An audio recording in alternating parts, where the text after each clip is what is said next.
That's just reminded me. So I used to read a lot. I don't really read much now. I want to get back into it. I really want to start actually reading more sci-fi stuff because, and this is me, I'm completely talking out of my ass right now. I have no proof. This is just a theory I have. That Fallout 4, I'll hate it more if I know more about science fiction.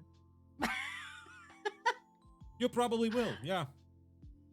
I feel like how the Institute is written is like a bunch of like poorly hashed together like tropes from science fiction, and I want to read more. No, So I it can is literally actually, like, that. It is literally that. It's just poorly written tropes in one. Yeah. You got the mad scientist, you got I mean, you can literally go to tvtropes.com and just pull up Fallout 4 and you'll see all the tropes it answers. It's sometimes like I've checked the page, and I swear it looks like the writers were on that page too, and they're okay. What kind of trope? Okay, I like this trope. They like made a list and okay, write something that would fit these tropes inside. Do it. I like these tropes, so put them in. Like Todd Howard himself personally brought over the note. I like these tropes. Write a story around it. I really do think that happened. Honestly, they're like, this seems cool. Do this. Yeah, a little. This seems cool, but this will be dumb. No, it's gonna be cool. Do it. It's gonna be cool. Do it.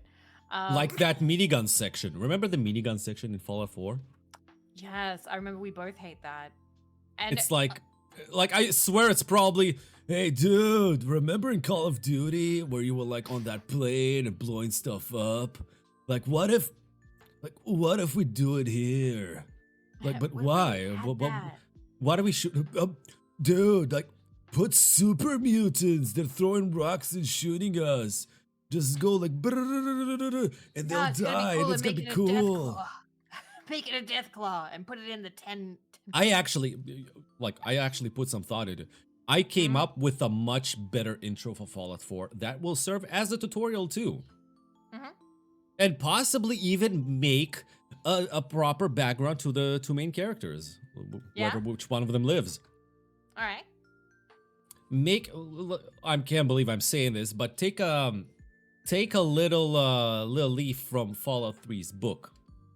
Okay. Backstory. Like, how do you two meet? Like the wife and husband, Nate and Nora, which are the canonical names, I think. Nate and Nora. Yeah, Nate and Nora, the lawyer and the army guy. Like, how do they meet? Okay, this would also explain why Nora can handle a gun and power armor. They both were soldiers. They got recruited and sent to Alaska, and they met on the bus. You can do a little cutscene where you get to talk to her because she sits next to you on the bus, and it was love at first sight. Blah, blah, blah. Loved that. That would be like Skyrim when you're in the cart. Yeah, you just sit on the bus, and she's like, "Hey, I'm Nora. How are you doing?" Yeah. Yeah, you got both recruited, and then okay. How do you show off the power armor without ruining Deathclaws? Well, after serving in Alaska, Nate got chosen for the test trial of the power armor. And you can literally put on the power armor and put give him a minigun and put in 50 Chinese troopers with 1 HP. And you can mow them down. Make you feel like, canonically speaking in the story, the only reason they kicked the Chinese out of Alaska was because of the power armor. It was the game changer. Yeah. Show us why was it you literally mowing down helicopters and Chinese hundreds of Chinese troopers with your squad. Just 3 power armor troopers walking in a straight line across an open field, mowing down all the enemies. That would have if that was the game opener, I would have been like, oh man, I can't wait to get my hands on a power armor. That's gonna be so cool. And you don't need to ruin a Deathclaw for it, you know? And you don't get it. It's just in that section of the game. Make the power armor rare, you know? You don't just, you're 5 minutes into the game, you now have a power armor now. There you go. Have fun. Dude, they were lousy with power. Like, they were giving it away everywhere. You turn a corner, you smack face first and some power armor. Like, Fallout 4 loves giving away power armor. It's way too abundant. It's way too abundant. They should have made it a lot rare. Like, maybe, like, if you really want to, oh, here's a defunct power armor frame, but you can take one piece of it for your own. That would have been a lot better. Yeah. Because you never get a complete power armor at the start. It's usually missing a leg or an arm or something. You know, it's not full. So, hey, it's a way for you to farm pieces and fix them. Yeah. That would have been a lot better because, yeah, I don't know. Yeah, but like, I feel like that intro would have been so much cooler. You get to see the war. Well, I'd love to see more of the pre-war stuff. That was one of the appeal, like, kind of the appeal of Fallout 4 originally to me when I, like, first heard about it. I was like, okay, so you're, like, a person from, like, pre-war, so you're gonna, like, know pre-war stuff or see pre-war stuff, and then you were voiced, and, like, Yeah. it just, it didn't really go where I wanted it to go. It didn't. But yeah, like imagine, yeah, you were finished, you kicked them out of Alaska, and you were finally allowed to go home. And you decided, you know, Nora, let's get married. Or Nate, let's get married, stuff. And you go and get a new house because you got paid, and you got, you know, since one of you, depending on which character you choose, got to test the power armor, they got a nice bonus, you know, they got a nice bonus. And they even got a chance to get into a vault. That's, I mean, canonically, that's how it happened, because you somehow got picked. Yeah. So, because you were Spec Ops, essentially. I assume they only gave power armor to Spec Ops. So there you go. That would have been a nice intro, plus a little bit more backstory. I would have liked that a little bit more, I think. Like, they could have made it a tutorial level, like running through trenches with Nate or Nora. You know, teaming up and shooting some Chinese communists and stuff. I think... Okay, my ideal would be, although that would also kind of be like skippable, because my favorite thing with Fallout, and this is something I want for the next one. My favorite thing about New Vegas in comparison to Fallout 3 and Fallout 4 is with New Vegas, you can walk out of Doc Mitchell's house and go anywhere.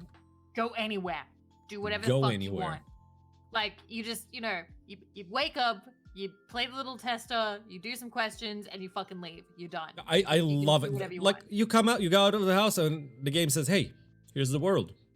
Yeah. Go wild. Go wild with it. We can give you hints. Doc Mitchell says, oh, check the bar.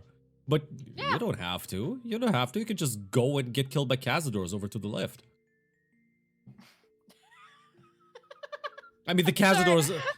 The Cazadors are right around the corner. I would feel nervous living next to them, I'll be honest.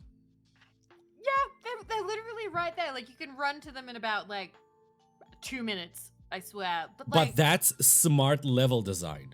It is, because, like, if you try and head straight to the good shit, there's, like, Deathclaws and Cazadors and all that other fucking shit. You could get, can you get through the quarry? I mean, yeah, you can if you, I mean, depending on luck, essentially. Did they spawn far enough away? Are they in the middle of the road? If yes, no, you're not gonna get through. But if they're like at the entrance of the quarry, you can sneak by, probably. You can sneak by, and depending on how you do it, so my usual trick to bypassing all of it, which I have yet to do on stream, so that's gonna be fun to do at some point. I billy goat kind of up a cliff. So, you know when you, like, do, like, the Skyrim horse thing where you kind of, like, jump? Yeah. You basically go on the upper, almost to the invisible wall. You brush the invisible wall. Yep. So, like, that's what I do to stay away from them and get as far as I can. And then, like, you just, you stealth until they leave you alone if they start getting, like, aggroed or something. Also, here's a cool fact. Here's the cool fact. You can just skip all the quests. You can just go straight for Benny. In the tops. Yeah. That's the other great thing. Like, and...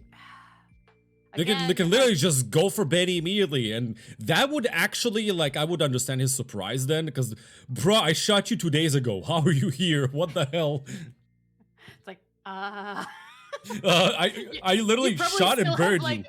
You probably still have, like, dried blood on your head a little bit. It's just Imagine like, Benny goes to the tops and you're waiting him by the entrance. That would have been terrifying. You're just right there squatting it. Yeah, I feel like actually, like, so how the game is, I don't think he made that trip in 2 days. Like, if you're thinking about it realistically, when you first leave, like, Doc Mitchell's house, Benny shouldn't be back at the tops yet. Yeah, I think it's In like terms of, it like, takes him a week or so because he takes the big U-turn going to the Yeah. south through that place because you're following his trail if you follow the Mm. quest line. Yeah, so he has a 2-day, like, head start on you. So the idea is, like, even as you're moving, he's moving too. So you kind of catch him back there. So you have sort of caught up, but like there's still that 2-day difference. Man, I fuck around though when it's like Oh, no, it takes me months. If you look at in-game time, it takes me months to get to the tops. Because, Yeah, hey, it's not my fault. The game just throws interesting things in my way. I have to investigate. I'm sorry, I was doing the powder ganger quest and then I turned on the powder gangers because it's funny to betray them and then Hey, it's not my fault. You gave me a stupid compass with a little marker that I can find something there, so I go look for it. It's not my fault. It's the game Prim developer's needed fault. a mare. Yeah, which mare did you pick? Were you lazy and just programmed the bot? No, I usually go for the NCR, I'm not gonna lie. Cause like if I do the NCR ending, I get the NCR. Otherwise Taxes! taxes! It's either taxes or fascists. Who are we gonna go for? Unless you go independence, then Like, if I really want the okay. good ending for them, I go for the Powder Ganger Sheriff. Powder Ganger Sheriff is okay. I know that. So the downside to him is that he doesn't always give people due process. So like he doesn't always. So that. I mean, he usually just shoots them if they did a bad enough crime. Yeah, that's the bad part. But he keeps the peace because, hey, the sheriff's gonna shoot you if you jaywalk. Yeah.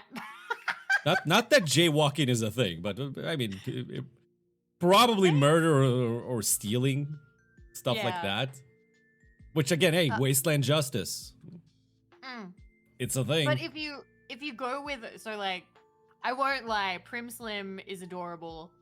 Because I love the reason I love it at the end. The only reason he doesn't stop all crime because he's a good sheriff, but he's just so slow.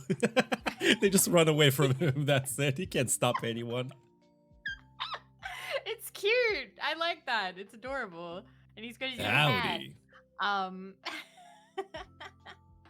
But yeah. Usually that's what I pick. Usually. I wish there had been like more options, but I suppose 3 is good enough. Like, you know, NCR. It's a little side quest. It doesn't really change anything gameplay wise. It's just for the ending. So I think 3 is enough.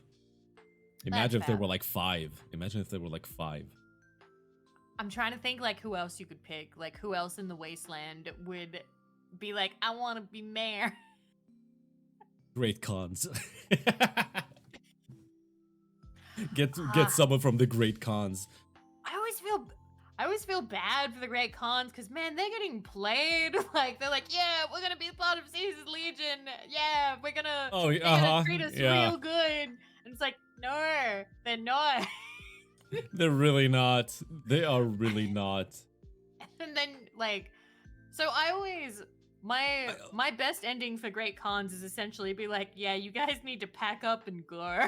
You need to get out. I mean, honestly, it is the best ending for them. They do become like a powerhouse faction in was it Colorado or something with the followers of the apocalypse. They team up. Yeah, which is the best ending for them. Which I'm honestly happy for them. I'm happy, and I'm also happy for followers of apocalypse because they get fucked around a lot too. They're too nice. They're too nice. People take advantage of them. They do. They really do. Which is ironic considering, I mean, who Caesar is. He is a follower of the apocalypse. Like, if you piss them off enough, they can turn bad if you piss them off enough. Yeah, it is. And that's also, like, true of, like, if you do the Legion ending, he still, like, has a bit of a soft spot for them, but he will still, like, you know, fuck them up if they don't go with him. Also, Caesar is an idiot. Just point it out. He's an idiot. Like, if you wanted to take, like, from the past, something to base your faction around, why did you take the empire that literally fell apart because it was too big? Right? Like, of all things, you pick an empire, sure, it seems fine if you're a small faction, it works, but then you grew big. Like, for such an educated man, how could you not see that you're going exactly how the Roman Empire is going? You're too big. It's too similar, too similar. Fuck, I need to do the reading again because he talks about some like philosophical stuff. And I have read somebody do this big long like almost essay length response being like why Caesar is a fucking idiot who doesn't even get like his philosophy right because apparently Yeah. like he is like picking and choosing shit from like philosophy stuff to like say to sound smart and then just discarding the rest like And he's you not know, actually this makes sense. This Mhm. makes a lot of sense why Caesar is exactly like that. It even fits the lore because I imagine that the textbooks where he read those philosophies from are probably missing a few pages. So Maybe. it's less that it might be less that he picked and chose. It's more like, oh, he just didn't have those pages. The textbooks was Potentially. incomplete. Potentially. Potentially, yeah, he's working off of incomplete information. So Mhm. it's possible that someone would just mess it up somewhere in the process. Right? Like But yeah. hey, for all you know, all the history textbooks he read, like they never mentioned why the Roman Empire collapsed. They just read, "Oh my God, big empire controlled all of So Europe. cool. So Yeah. cool! I can be like them." But but the last 50 chapters are gone. I wonder why. Well, I guess it's fine. There was Rome in Italy back then, right before the war, so they must have survived. Yeah, they must have survived for thousands of years, for sure. Yeah. Yeah, the part where Rome fell was just missing. Yeah. So Didn't have that part in probably the book. That part was torn out. it was burned.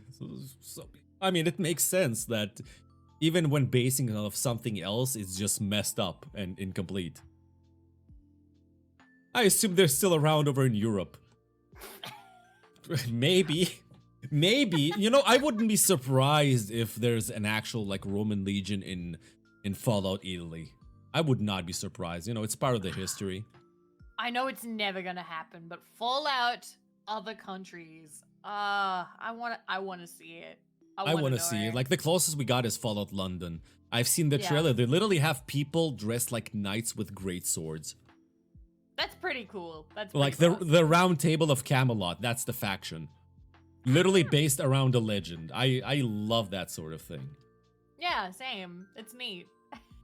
But I'd love to see that treatment for other places, although everybody always makes the joke that, like, you know, it's like, oh, Phoebe, Mad Max exists. You don't need Fallout Australia. But it I would be mean, nice. with some finagling and shenanigans, you could probably like shove Mad Max universe into Fallout. We could probably do that. Probably, maybe. It could work. And now I have to disappoint people. I still haven't watched Mad Max. I feel like we talked You about this still last haven't time. watched it. Still haven't watched it. Haven't gotten around Not to even it. the new one. The Nope. I don't know how to call it. It's like a sequel reboot. Okay. It's like a Yeah, sequel I haven't reboot, the seen new it. one. Because it's a Haven't seen it. sequel, but it also a reboot at the same time. Oh, bless you. Excuse me. I said bless. I'm like, I can't bless myself. No. Don't worry, I'm here for that. Thank you. I thought Mad Max was mandatory for Australians. I'm just really bad at keeping up. You're a shit with bad movies. Australian. Oh my god.